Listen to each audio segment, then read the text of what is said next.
You've probably had this exact thought. Today is the day. I am going to sit down, lock in, and study for 14 hours straight. And then, 12 minutes later, a notification pulls you in.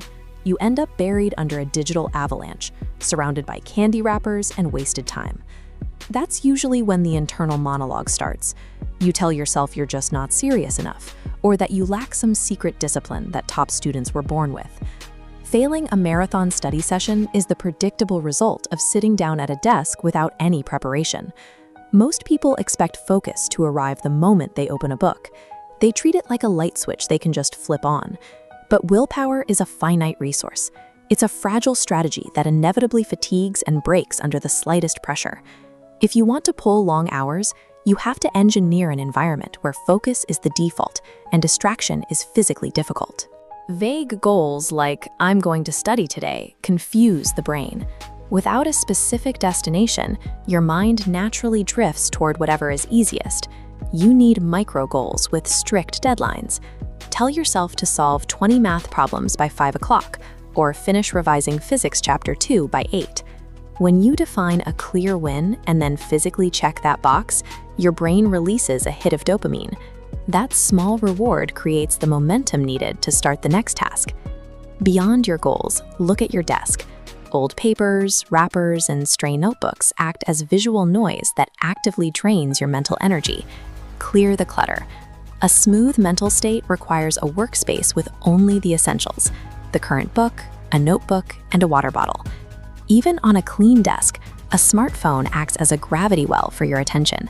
Every time you tell yourself, "I just won't touch it," you are burning through your focus. Ignoring the phone is a constant tax on your concentration. Remove the choice. Put the phone in another room, lock it in a drawer, or use app blockers to shut out social media. The smartest study setup is one that eliminates the willpower tax by removing the option to be distracted entirely. Human biology isn't built to sit perfectly still for 14 hours. Attempting to do so is a direct path to rapid burnout. To maintain high output, pace yourself. The 52-17 rule uses 52 minutes of deep work followed by 17 minutes of recovery. During that break, stretch and hydrate. Avoid your phone to let your brain rest. You can also prevent boredom by rotating subjects. Follow a complex, heavy topic with a lighter one, or switch from new learning to a quick revision session. Long-term endurance is the result of structured recovery intervals, not relentless punishment. Your cognition performance is tied to physical fuel. Dehydration and hunger will kill your focus faster than any distraction.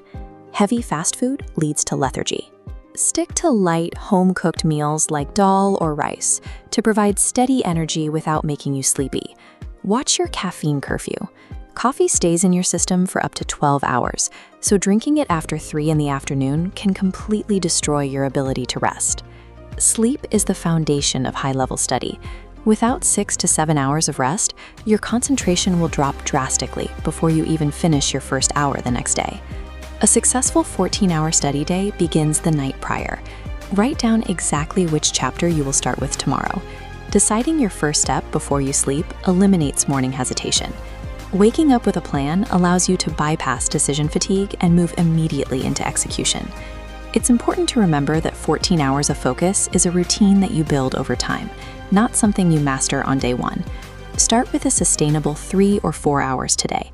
Then add more in small increments as your endurance improves. You don't need to be perfect. Improving your physical setup by just 10% today is a significant victory. Long-term focus is a piece of architecture you build through consistent, specific choices.